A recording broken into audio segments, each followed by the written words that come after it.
introduce myself. I'm Kavya. I will be the host for the session today. I extend a very warm welcome to everyone on behalf of Team Let's Talk Tattva.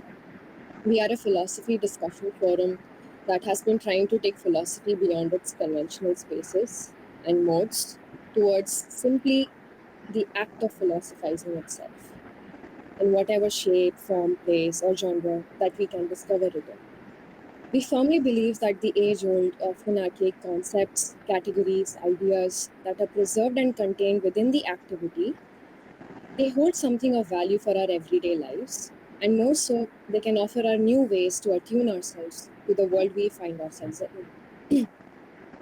In all our endeavors, we strive to showcase the liveliness in these concepts, to show that there is little more life left in these categories than what is apparent, in hopes that these categories whisper something meaningful to us and tell us about the world that we inhabit.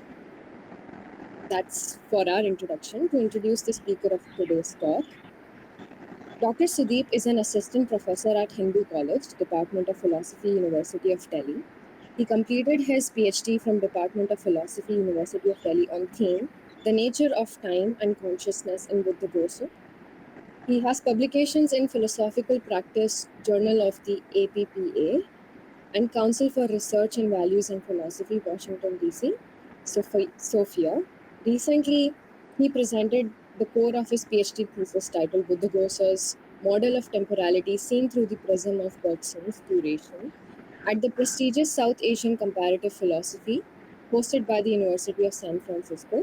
He also recently presented at International Interdisciplinary Conference on Memory Studies concerning the nature of episodic memories in Buddhist philosophy. He's also an APPA certified philosophy counselor. His current research work involves understanding the construction of temporal experience in Buddhaghosa vis-a-vis Bergson's account of duration and the interaction of memory and perception. Dr. Sudeep writes, to understand the nature of temporal consciousness, it is required that a moment of consciousness is unpacked, its constituents analyzed, and its structuring processes penetrated. That is, how momentary mental factors are related to each other in a way that leads to an experience of succession and duration. The broad objective of the discussion today is a comparative study of Buddhaghosa's model of temporal awareness vis-a-vis Bergson's account of duration. The discussion takes the position that Bergsonian model of temporality as a movement of fused consciousness states can be taken up as a useful framework for interpreting Buddhaghosa's model of temporality.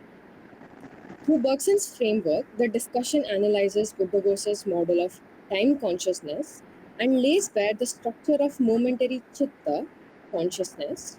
Moreover, it attempts to resolve an underlying tension between different aspects of temporal consciousness, like momentary versus durational, simultaneous versus successive.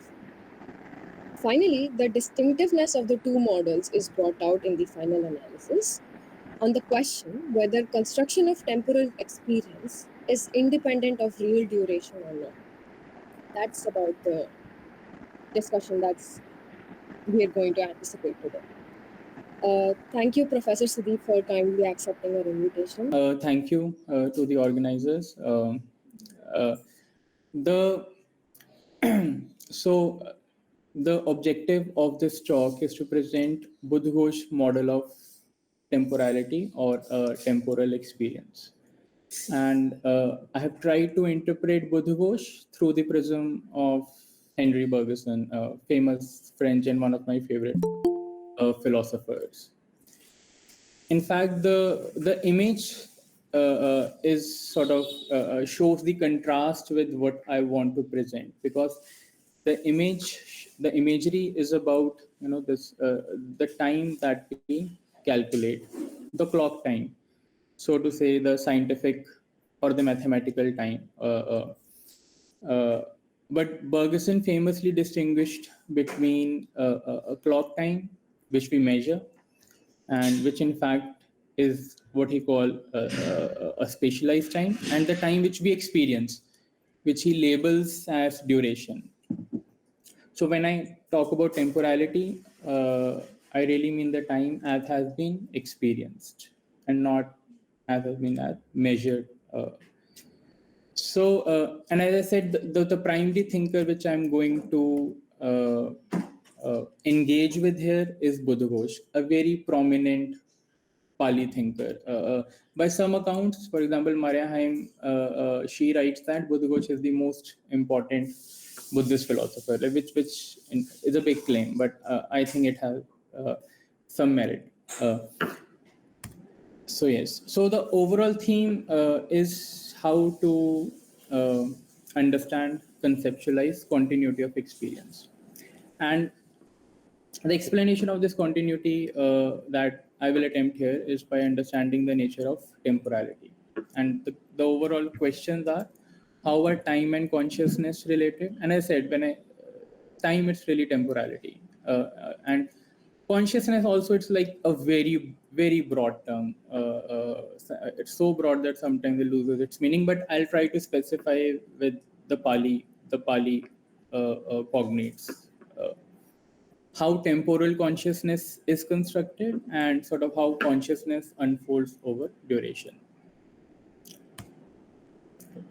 So I said consciousness is such a vast term, and Bhikkhu Nanamoli really helps us here by writing that in the Pali language there are 5 principal words for consciousness: Nam, Vinyan, Mano, Chit, and Cheto, against the normal sort of English consciousness and mind.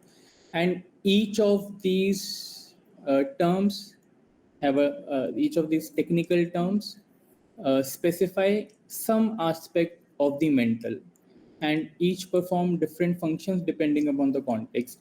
The focus here would be on chit, because it is Buddhaghosa postulates that the structuring of moments of awareness, or if you call moments of consciousness, uh, is sort of via chit, or is designated by chit. So the focus of this talk is going to be chit. Vinyan performs a function of explaining temporality on a very broad sense, and that happens in the context of, you might have heard of Pratitya Samutpad, or in Pali Pratitya Samutpad, the famous Buddhist principle of causation. Manu perform the functions of accounting for action, which also is a very distinctive contribution of Buddhaghosa. I'll just passingly mention it, but the for this talk I'll focus on Chit. So Buddhaghosa, as I meant, is a Pali thinker.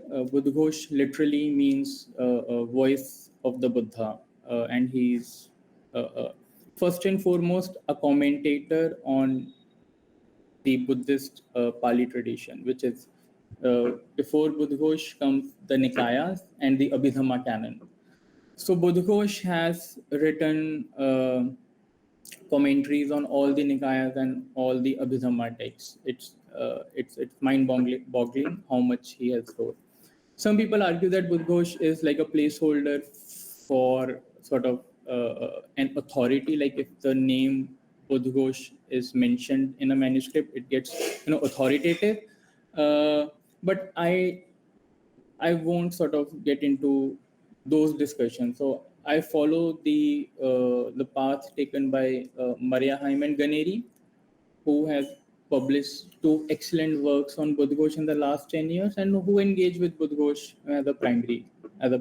So that's what I do. One thing is that my work is different from both of them.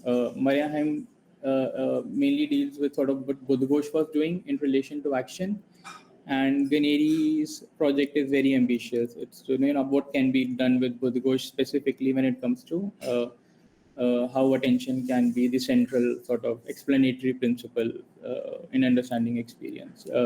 My work is different from both of them in the sense that I've tried to, first of all, describe what Buddhaghosa's position was on temporality, and then through Bergson, like what can be done with Buddhaghosa.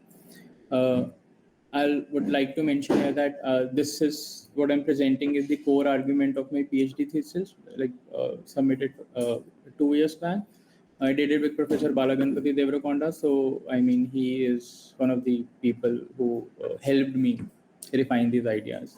and the other person is Professor H.S. Prasad, who has written extensively on Buddhist, the notion of time in Buddhism. In fact, he is the sort of main, we call, um, inspiration behind this work, and with whom I had like many conversations. He was my MPhil supervisor. So yes, so I will focus here on I have primarily dealt with two texts of Buddhaghosa. The first is his commentary on Dhammasangini, which is Athsalini, and the other is Buddhaghosa's famous text called Vishuddhimagga.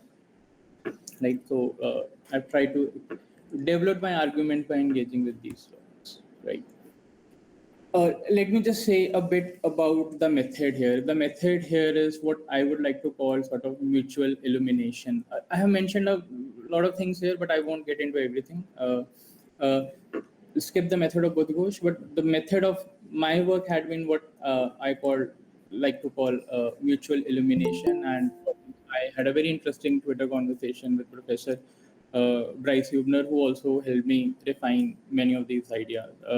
Mutual illumination basically is that when you bring two thinkers together to sort of on the same theme, and here temporal awareness, or say temporality, and see how their ideas can mutually illuminate each other in the sense of bringing out their differences and their limitations and their assumptions. And in this case, the thinkers are Buddhaghosa and Henri Bergson.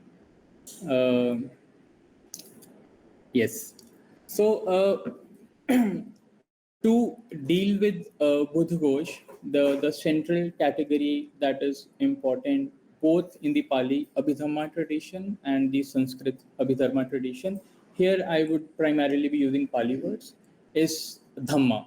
And there's a very interesting statement by Buddhaghosa that there is nothing else, whatever, neither a being, nor an individuality, nor a man, nor a person, other than Dhammas.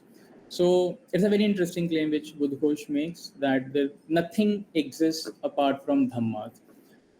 So the first thing that I try to establish is to try to bring out is what is the ontological status of Dhammas, because that has implications on how we understand temporal experience, right?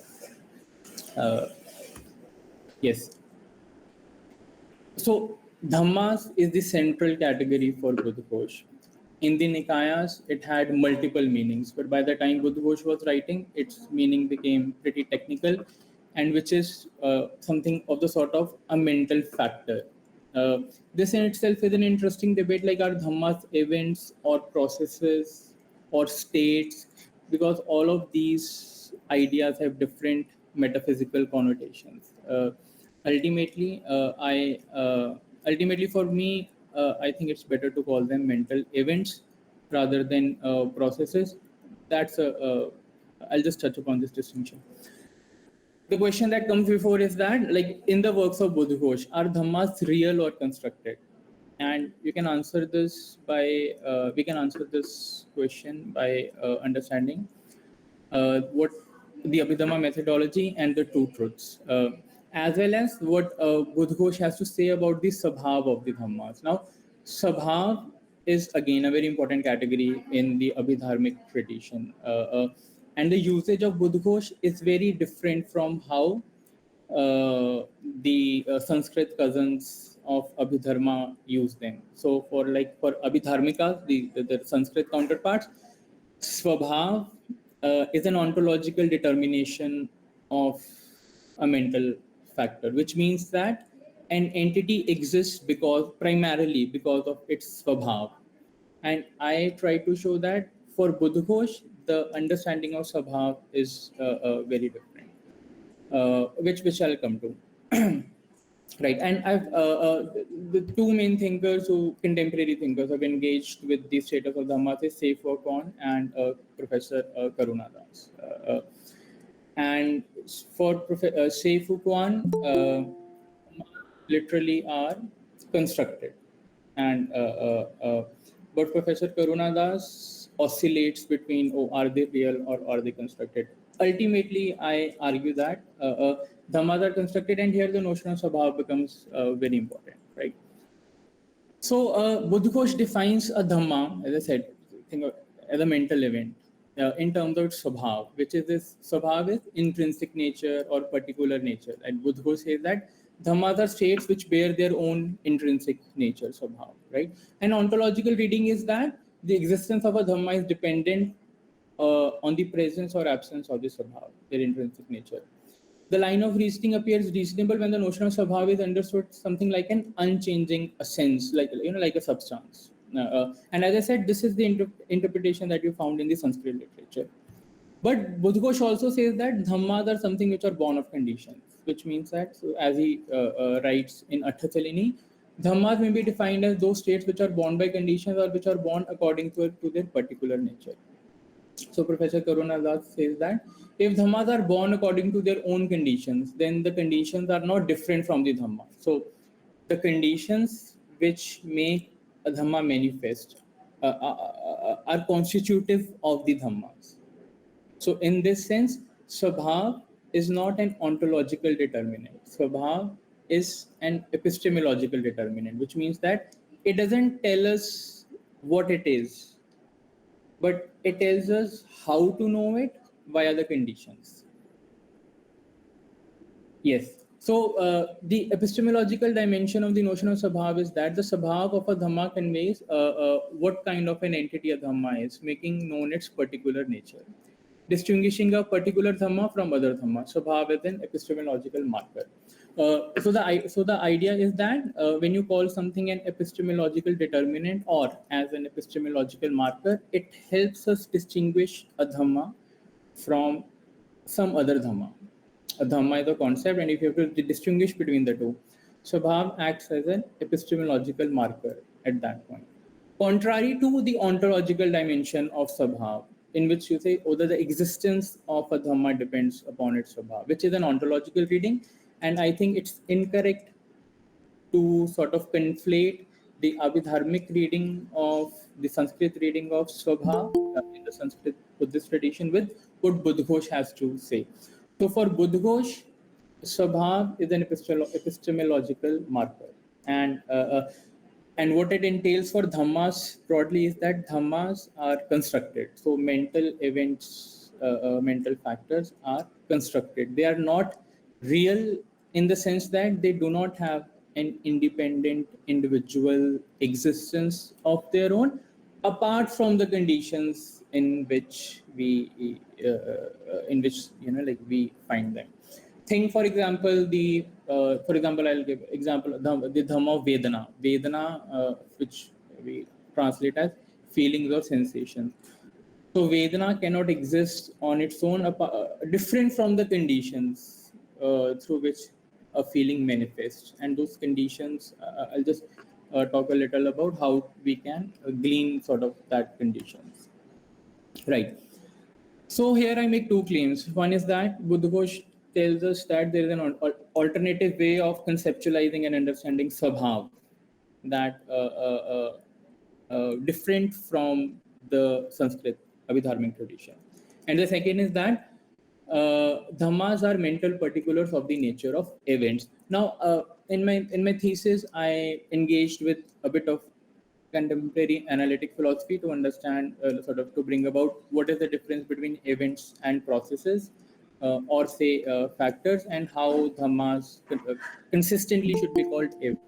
But I said it will get too much, but I'm only mentioning it here that it's a very interesting question to engage with. Like, what kind of entities are dhammas?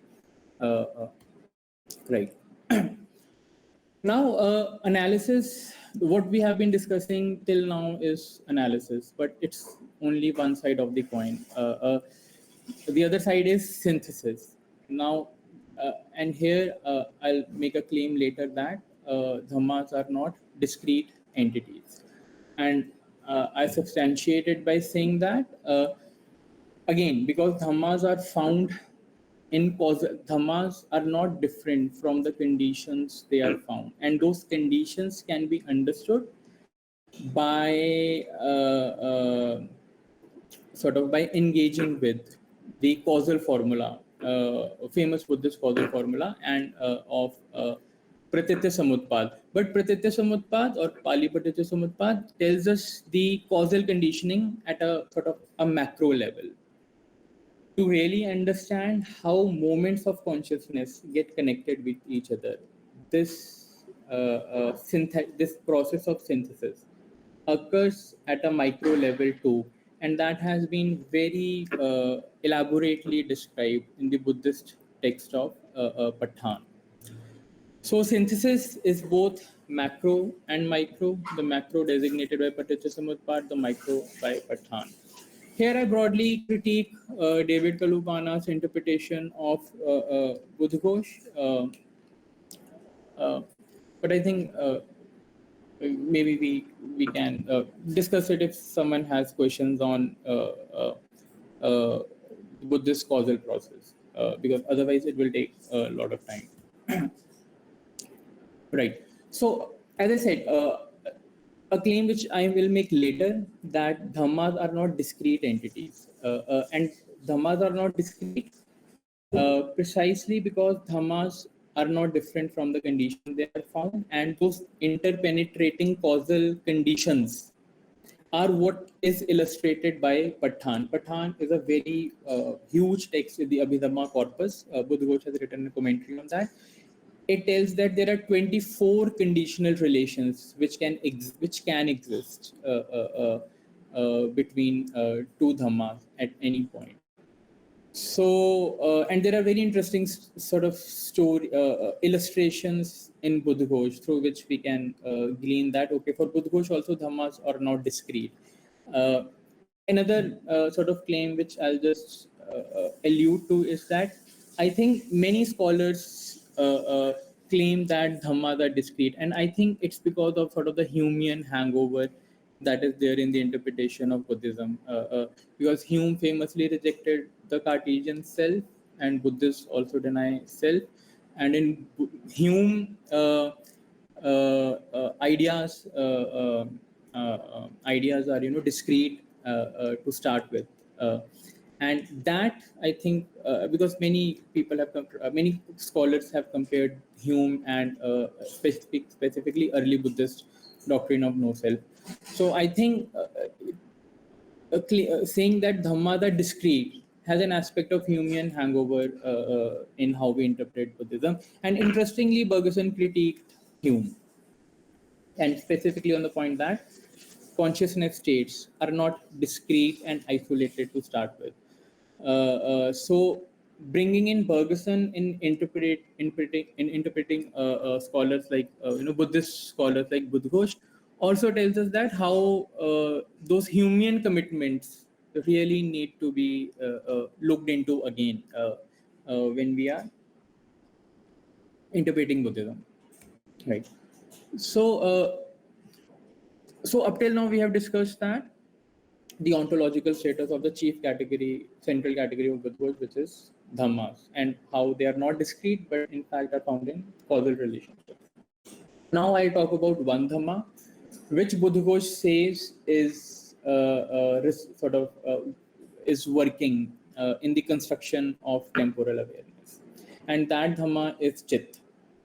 Uh, so a chit is a momentary frame of awareness that includes but is not constituted by its concomitant. So how Buddhaghosa conceptualizes chit is that now I have some reservations about calling it a frame of awareness, because that also has some connection with how Hume described discrete events, but those are for later. But so both, in fact, Sonam Kachru and Ganeri say that Chit is a frame of awareness, and it's constituted by its concomitants, basically the commitments of the diverse task which a moment of awareness performs. So Chit is a bare moment of awareness, and that is made up of and wholly constituted, constituted by its commitments, which are called Chetashikas. So Chit as a moment of awareness is manifested in experience as connecting or putting together. It has a tendency to arrange itself in a continuity or succession. And chit, as Ganeri says, chit shows up in the continuity of mental life. So it is the structuring of moments of awareness, which ultimately is for Buddhaghosa is responsible for this awareness of continuity of our mental life that we have. And he, Buddhaghosa says that it has a tendency to arrange itself in a continuity or succession. And what I interpret here is to imply that for Buddhaghosa, he acknowledges that there is a durational aspect of consciousness, an aspect which is manifested in experience rather than which is abstracted from experience. And here I'll bring in Buddhist account of momentariness, because one of the important question is, how do you reconcile Buddhist commitment with momentariness with the durational aspect of our experiences, right? With this continuity that we feel. And Professor H.S. Prasad, I think, incorrectly interprets Buddhaghosa in saying that this continuity is abstracted from moments of awareness. And I think bringing Henri Bergson's, again, critique of how duration is manifested helps in interpreting Buddhaghosa better. Uh, right. So yes, the three claims that I make regarding to Chit, which is a moment of awareness. First is that it has internal succession, and what it means is that the constituents which make up the moment of awareness have some they have some sort of causal linkages within each other, and which tells us that a moment of awareness is not instantaneous. A moment of awareness has some internal succession, has some minimal duration to it, and it's not wholly instantaneous. Interestingly, the scholars who claim that dhammas are discrete, or like a chit is discrete, also claims that chit is instantaneous. And I think it's like conflating again. We can both claims are different from each other, and we should not conflate them. Right. There's a very interesting story in Buddhaghosa in which Buddhaghosa says that accounting for dhammas, accounting for experiences, like when you are conceptualizing dhammas, it's like grouping stars into constellations. And I think if you have to interpret Hume through Buddhist lens, it's like for Hume, causation is like grouping stars into constellations, right? Because you start with these discrete isolated items, and then you start making abstract, start making patterns. But to start with, those ideas and impressions are discrete, isolated. So if Buddhaghosa had to label Hume, I think Buddhaghosa would say that that the human causation is like grouping stars into constellations. But for Buddhaghosa, dhammas to start with, as I mentioned, are not sort of these discrete, isolated mental factors, but they are already found in causal relationships, interpenetrating, sort of reciprocatory causal relationships. And the claim which I eventually make is that if you follow the logical consequence of this idea is that Bergson's model of temporality, in which time is essentially different from space, his account of temporality as so account of consciousness as duration, is a very good model to interpret, in fact, Buddhaghosa. Let me not say Buddhist philosophy, let me just Buddhaghosa, rather than say a Humean model or say a Kantian model, because Bergson also critiques Kant a lot in his first work. Uh, I'll just passingly mention here, because this is not, it's only tangentially connected with the argument which I make, but for people who are interested in, say, memory or the taxonomy of memory, so Ganeri says that Buddhaghosa is one of the important thinkers to read if you are interested in how memory is to be understood in classical Indian philosophy. I have just sort of finished a paper in which I've tried to develop that taxonomy, in which I think Buddhaghosa is talking about habit memories, body memories, recollections, of course, and episodic memories. But I said this is tangentially related, and those aspects of memory are really to be found in this very complex process of what is called chitviti, which is this is how Buddhaghosh understand cognition takes place. Again, it's very different from how thinkers say like Dharamkirti Digna would conceptualize perception. This is Buddhaghosh account of perception. It's very different from the Yogachar thinkers, which again is an important, interesting, sort of theme to research upon. Now that to bring Pali and Yogachar Buddhism into a debate on how perception, concrete perception, takes place. Finally, I'll just how much time I have. I'm sorry, I did not.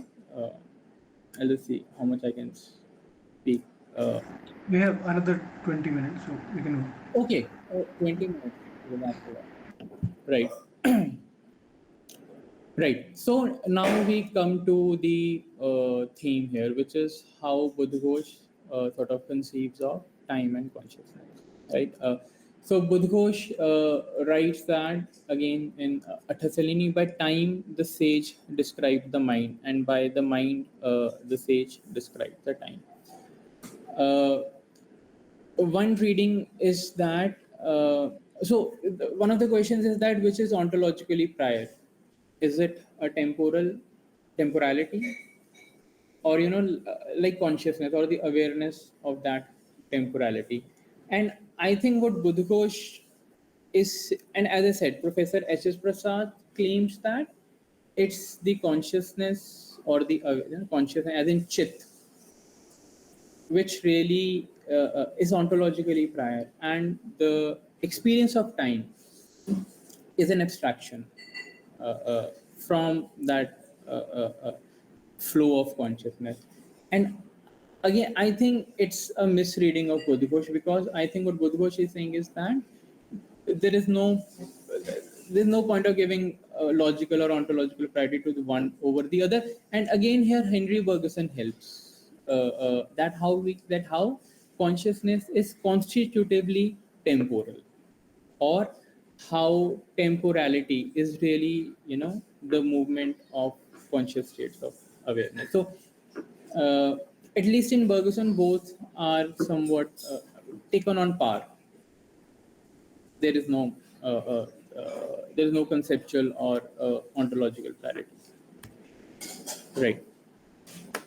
So let me bring the discussion that happened before that.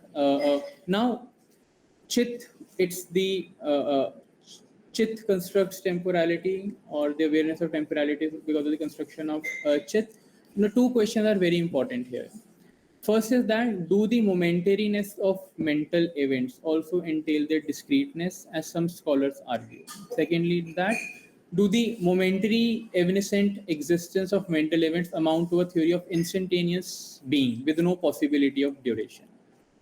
And and of course, Buddhaghosh commits to momentariness, because that's one of the distinctive doctrines of Buddhism, you can say. And Buddhaghosh, as I say, says Chit is a moment of awareness. But to say that momentariness either entails discreteness or instantaneousness of being, and I think it's a misreading of Buddhaghosh for the reasons that I've discussed before. And here I critique scholars like Steve Collins and William Waldron. And one thing which is sort of common in these scholars is that whoever attributes discreteness to Dhammas who also talks about it being instantaneous, or whosoever think Dhammas are momentary, which of course they are, also attributes discreteness to them. So yes, my claim is that yes, Buddhaghosh commits to momentariness, but momentariness neither entail a discreteness, which again has like Humean influence on the idea, nor does it amount to any theory of instantaneous being. Let me just briefly mention here, which I just alluded to before, is something called the two truth doctrine in Buddhaghosa, which you again find in other classical, Indian thinkers. Dve Satya, two truth. Buddhaghosa has an interesting take, which is again different from the Sarvastivadins, the Sanskrit cousins of Buddhaghosa. For Sarvastivadins, the two truth doctrine is an ontological picture of reality, in the sense that there is both are truth, but there is a lesser truth and there is a higher truth. And the entities which are designated by higher truth are precisely the entities which have swabhav. So, Buddha says that the two truths, for example, there is a description of reality based upon, say, chit, or vinyan, or mano, which are technical terms of the Theravada and Abhidhammic tradition. And there is a common sort of colloquial description of reality, which does not use technical Abhidhammic terminology. Buddhaghosa's claim is that both the truths are ontologically on par. So again, Buddhaghosa different, as very very different from the Sarvastivadin. For Sarvastivadin, the two truth doctrine is literally like there is a lesser truth and the higher truth through this technical, through this description, through this through dharmas, as they say, and dharmas precisely which has swabhav, is the precise way we can describe reality in Buddhist terms. But for Buddhaghosa, both ways of describing are ontologically on par, and this has connections with how Buddhaghosa, how we can reconcile the tension in Buddhaghosa between momentariness and durational, which will I'll come to right. I have just summarized these positions, so let me just turn on the presenter view. So there is this ontological seesaw which I see happening in various contemporary scholars like William Waldron, Shwezan, Steve Collins. And this ontological seesaw is that a crucial point to note here is that the scholars who gave ontological primacy to the momentary also accept Dhammas as discrete. For instance, the discrete nature of Dhammas is explicitly endorsed by Collins and Waldron. Contrary to the ontological commitments towards momentary and discrete mental events endorsed by scholars. So, for example, we discussed that mental events are not ontologically real but constructed. And then we discussed that they are not discrete but are found in mutually penetrating relationships. In any case, the idea of momentariness should not be called upon to explain temporal experience. And again, this is interesting because Collins says that when we are talking about momentariness, we are, and he rightly says, we are in a conceptual realm. We are not in a non-empirical realm, and we're not in the experiential, or if you want to say phenomenological realm. Negotiating this tension between the phenomenological and the non-empirical is very interesting. One way of addressing the tension between two dimensions is to consider the momentary interrelated consciousness factors as the rigorous articulation of the flowing stream of consciousness. To see that the moments which flow out of duration and merge back into the duration. That is, we are not giving logical or ontological priority to one level over the other. This can be supported by calling attention to the two-truth doctrine, which is espoused by Buddhaghosa, right? So Buddhaghosa is not ontologically committed to sort of this level, or say, so like he is saying that this seesaw fluctuates between two levels which are equally real, which I think is an interesting claim which Buddhaghosa makes. Right. Let me just now, I think we are just about we are at the ending shortly. Let me just say a few things about how I bring Henri Bergson into the discussion, because this is very important. And again, I have like summarized these positions, so let me just say and try to make this connection. So I'll just say that. Let me just read. So the central claim regarding the nature of temporal experiences made by Bergson in his first major work, and this is the work I focus upon, which is Time and Free Will, an essay concerning the immediate of consciousness, wherein makes a sharp contrast between time and space. Bergson explains that our habitual ways of thinking make us conceptualize time in spatial terms. Here, Bergson makes a distinction between clock time, or the time of sciences, which is a quantity that is measured, and the time of experience, which he calls duration. According to Bergson, when we talk about time as a quantity to be measured, we are actually talking about space. The concern of Bergson is on the time as is experienced by us and which is to be found in our immediate experience, understood in terms of the movement of confused multiplicity of consciousness and inconstituent factors. Bergson posits that we make a fundamental confusion between time and space, which our notions are entirely different from each other. We find items in space to be neatly separated and placed alongside each other. The error in thinking, as per Bergson, is that when our constitutive factors of the stream of consciousness are thought of as separate, discrete items in juxtaposition with each other. Like books arranged in a bookshelf are placed in space as separate discrete items with different contents, clear outlines. And if one wishes to, one can clearly pick one of the books. In the same way, our habitual ways of thinking and cognizing make us imagine our consciousness factors as discrete, separate items as if they are placed alongside each other in space. No, and you see, when Bergson says that the spatialized time is really time which is refracted through space. And here you see things as discrete and isolated and as if they are juxtaposed against each other. He is largely critiquing Humean causation here. Now, a Humean way of understanding how ideas and sort of impressions relate with each other. As I mentioned before, there is this tension in the Buddhist philosophy as a whole, which William Waldron says the Abhidharma problematic, which is the tension between the momentary and the durational, right? Jumping back to the tension between the durational and the momentary. So what we are try to do is borrow ideas from Bergson. His original insight of duration, which is the immanent synthesis of consciousness states. And by doing that, I'm trying to deny to Buddhaghosa any adherence to the momentary, discrete, disconnected factors of consciousness. The multiplicity of conscious states, their mode of synthesis and interaction, which give rise to the time of life, can be said to be explicated in detail by Buddhaghosa in the dynamic function of causal factors according to the principles of Paticca and Pathan. So the idea is that, and Buddhaghosa claims this is Attasalini, that can't understand Chit without understanding Pathan and Paticca.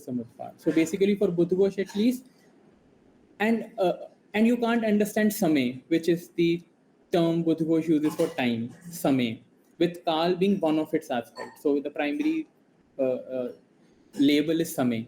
Samay, Chit, and Pathan mutually determinate each other. So as per Buddhaghosa, time or temporality, consciousness or awareness, and causation mutually determine each other with no ontological or logical priority of one over the other. And I think to interpret this model and to bring out its uniqueness in the Buddhist landscape, the prism of Henri Bergson becomes really interesting because some of the claims seem to be similar. There are important differences, but some of the claims seem to be similar. Right. If you're interested in reading more Bergson, Bergson substantiates his claims by engaging with the philosophy of numbers and how we do the counting, and what is the difference between, say, the intuition of homogeneous space and how it is different from heterogeneous time. And here he's trying to invert Kant, because the parallelism of time and Kant is firmly established. The parallelism of time and space, sorry, is firmly established by Kant. And by the time you finish reading Time and Free Will, you see, the all the metaphors, all the examples, everything that Bergson used in his first work uh, was to primarily critique Kant, not even Hume. The primary target is Kant here. Yeah. So, as I said, so this is what Bergson claims. He says that if we count in space, and if counting requires a homogeneous medium like space, so he says pure duration must be something very different. And he says since not all things are counted in the same way, and not all things are to be represented as if laid out in a homogeneous medium of space, pure duration must be something different. And in pure duration, what Bergson claims is that the multiplicity of pure duration is that the factors are not isolated, disconnected, but are found in interpenetrating mutual relationships. It's a heterogeneous multiplicity of our conscious state to be found in our temporal experience. Right. I think we'll just take 5 minutes more. So time for Buddhaghosa. Buddhaghosa explicates or describes time through 5 aspects, which are concurrence, moment, condition, aggregation, and the chronological time, which is Kal. And all of these aspects are related with his account of duration. So in Buddhaghosa, you can't understand temporality without understanding his and how Chit is constituted and how they are causally related with each other. So time for Buddhaghosa is not an independent absolute substratum. It's not conceptualized like a container in which everything exists. Rather, the notion of time is related to consciousness. Time and consciousness limit and describe each other. The consciousness is essentially temporal in the sense that consciousness is marked by time. In turn, the idea of time is constructed with the movement of consciousness factors. The conclusion we are drawing here is that time and consciousness ontologically determine each other. And all the preceding discussion about Vrityasamutpad, about Pathan, about Dhammas being not discrete, about how Chit is actually not instantaneous and durational. I mean, all of this come together to paint this picture of how Buddhaghosa conceptualizes temporal experience. Right.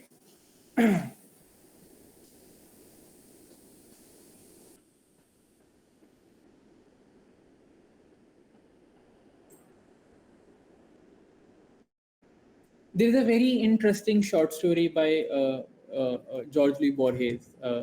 It's called The South. I really like it because I think it brings out the Buddhist problematic really well. So there's a person who is in the station and is traveling in a train.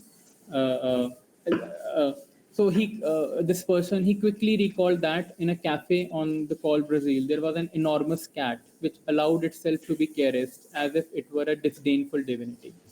He entered the cafe. There was the cat asleep. He ordered a cup of coffee, slowly stirred the sugar, sipped it, and thought as he smoothed the cat's black coat that this contact was an illusion, that the two beings, man and cat, were as good as separated by a glass. For man lives in time, in succession, while the magical animal lives in the present, in the eternity of the instant. And what I really like, and why it is this in fact is the Buddhist problematic, is that so Borges is saying that cats live in the instant, the eternity of the instant. I think what he means is that because if you have a cat and because I have a cat, I know that they seem to forget stuff pretty quickly, and they react pretty instantaneously to whatever the world throws at them. The Buddhist problematic is that if all we have are instants or moments of awareness, then how can we conceptualize or understand succession? And, and that is, and as I said, this, and that again is, this is the sort of the tension between the durational and the momentary, which I have tried to address here. Yeah, it's a very nice short story, and Borges also makes very interesting. He has done some interesting engagement with Bergson, so all of this, at some level, fits together very nicely. So I'll just end with the simile because Buddhaghosa's mode of explicating is using similes, not metaphors, which is again interesting. So Buddhaghosa says that, so here is the simile. The construction of temporal experience in Buddhaghosa is like running. In long distance running, there are multiplicity of factors functioning at every moment. One is immersed in the process, which is constituted by breathing, rhythmic bodily movements, bare awareness of surroundings. Also a dim notion of subjectivity grounding these experiences. During the duration of immersion, there are moments of transcendence where one is explicitly aware of the surroundings as well as the whole process of running. a transcendence that is necessarily connected with the immersion. The multiplicity of conditions in the process represents the different aspects of what Buddhaghosa says: time, concurrence, group, condition. Transcendence is like the moment of opportunity, and the entire process is like the aspect of duration unfolding over a period of time. So with this, I think I'll stop here. Thank you very much for the patient listening. Yeah, thanks for the really interesting talk. Thoroughly enjoyed it.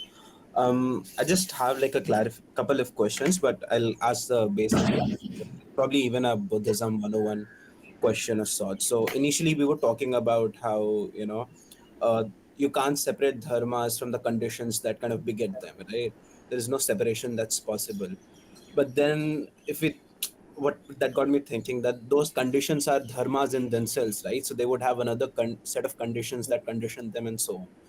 Now the problem becomes that, okay, we have this, that's what pratit samutpat kind of signifies, that it's always a dependent causation that keeps on happening, keeps on happening. But now what we in a given particular situation, how we can distinguish dharma from its condition is because of a frame of reference that consciousness kind of provides us. Okay, this is our target dharma and this is how we're going to go to it.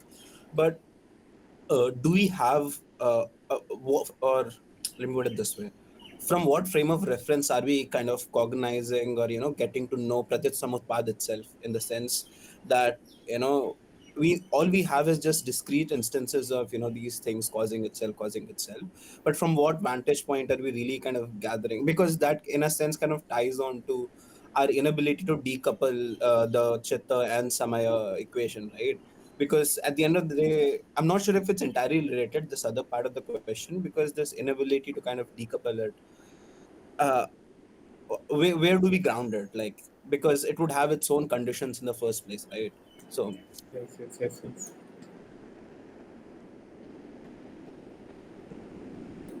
Right. Thank you. Let me try to answer this and let me know if it makes sense. Pratyatya samutpad is an explanatory principle in the sense that it's not a dharma in itself. It's an explanatory principle which attempts to account for how experience is conditioned. Now, interesting debate in this in itself is what is the status of this explanatory principle? Is it subjective? Uh, let me not get into subjective or objective. Is it sort of universal, right?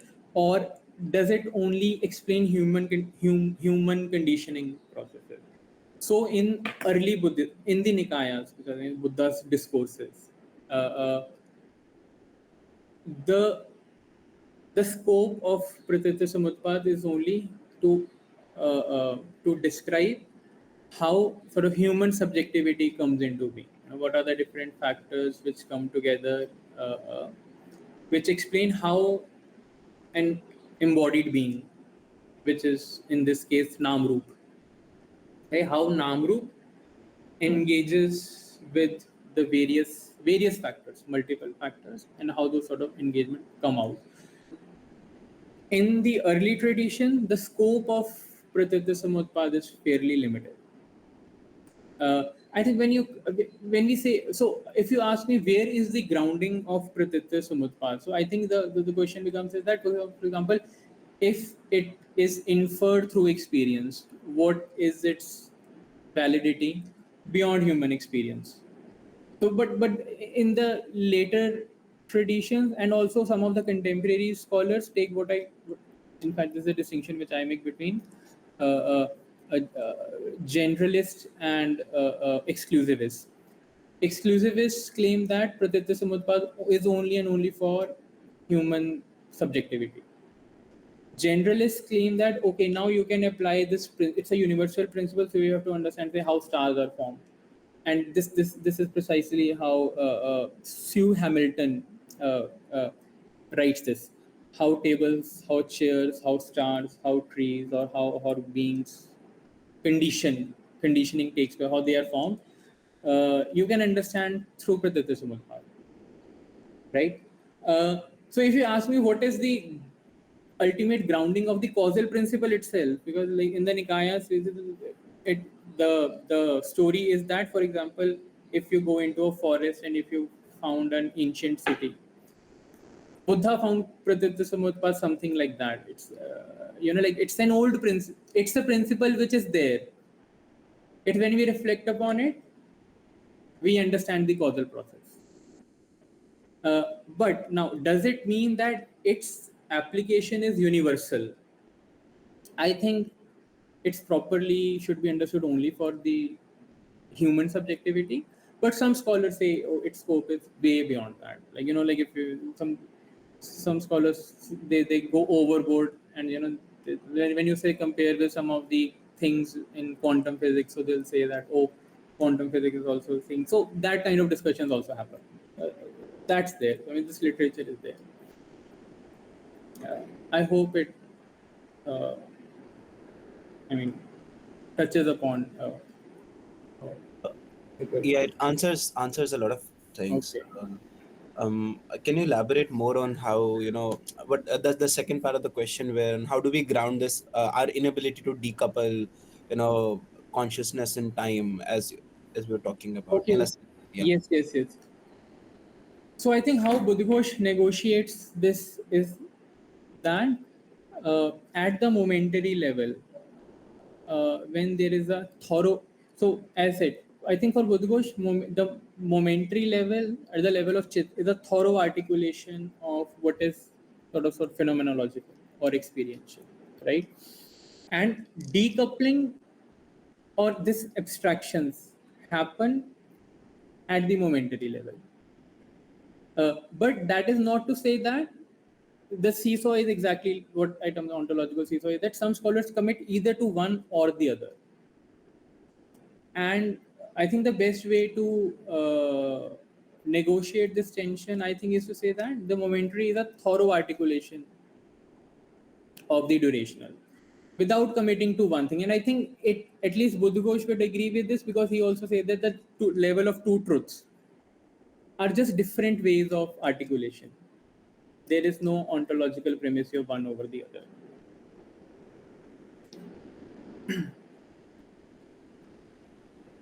Yeah, that answers it. Yeah, that clarifies a lot. Thanks. Yeah. Thank you for the talk, sir. I have been puzzled by this, because ultimately when we talk about time in Buddhaghosa's terminology, so this is a tool to explain the durational experience, in a sense, right, which pertains to sequence. Which term? Sorry. Succession, in a sense, and succession explains the present of the experience, the cognitive experience, in a sense. Am I right? Succession explains continuity, yes. Yeah, which is experienced in present, like the Yes, subject's yes. present experience. Now, when we say temporality, it's fine. It may mean, it also means that how the present experience the subject can have is durational. It's discrete, in a sense, and in somehow it is synthesized, and then I have the temporal cognition or awareness in which things are arranged in the manner of past, present, and future. That this was and something is arising. All this is fine, but I'm puzzled with the problem that how are we going from succession to temporality? Because temporality, it also means the discrete experience being synthesized in my understanding, but what it also does something to the human being.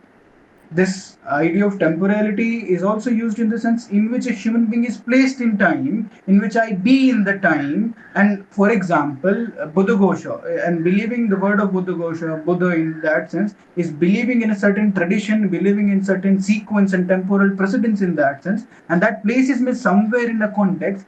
So does this analysis of time allow us to, or can we jump, how are we going to this another experience of temporality, which does not just talk about what is sequence or succession of or temporal experience, but it talks about something related to what does it mean to be in temporal experience. Because for me to be in temporal experience of in a certain context, I happen to believe in that tradition. For example, in this, if we take this example, so not just as a conditioner of my experience, but where it places me. I don't know whether I get.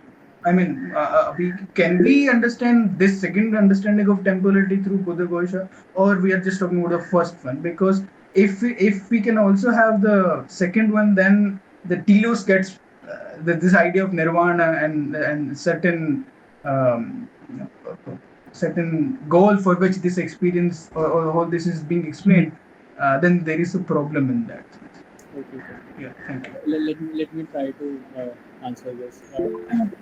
First of all, the metaphysics of temporal awareness, the contemporary metaphysics, say there are three models: extensionalist model, cinematic model, and extensionalist model. And that those, I mean, the larger question is how moments of awareness structure that there is an experience of time. So like what I'm addressing is a very specific, like metaphysical issue, and I place Buddhaghosa in the extensionalist one in principle, not wholly, but in the, it's definitely not cinematic. Is definitely not, sorry, there is an extensionalist one, retentionalist one, and cinematic. So the retentionalist is what Husserl has to say about retention of past impressions in the present, and then there is an extensionalist one which say that the moment of itself is extended in time or duration. So that is, I mean, the larger framework in which these discussions happen.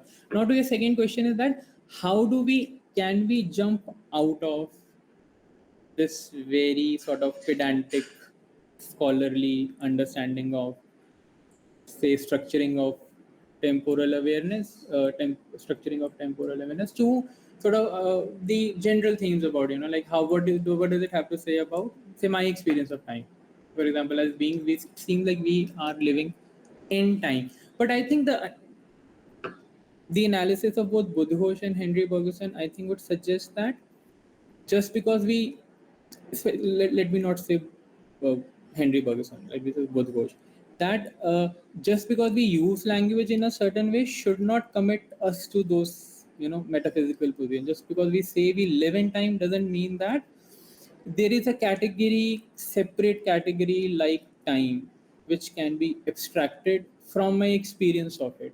So when uh, that's why for him at least, Samay and Chit and causation, Pathan, mutually describe and mutually limit each other. But to the larger question of, for example, when we recollect, it seems that some changes happen in my sort of embodied being, and those aspects are definitely which for example, episodic awareness, when I am aware of something which I did in the past, those aspects are also very important to appreciate the different temporalities in which we live. And that is, I mean, in some way that is the extension of, this is what I'm trying to do now, because this is beyond time and, like consciousness, but memory also is an integral part of understanding temporality.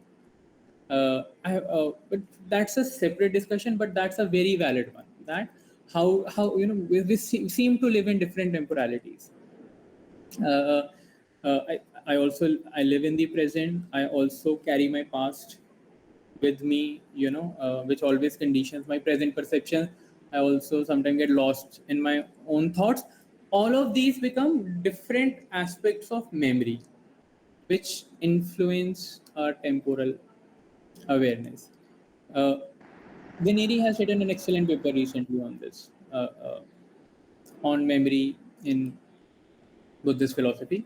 He starts by saying that the time and memory are like have can't be understood without each other.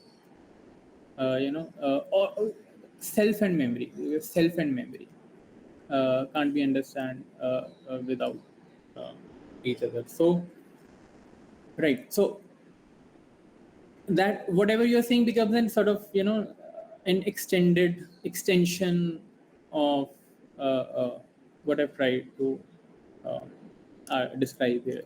But thank you. I mean, these are very important themes to think about and work on.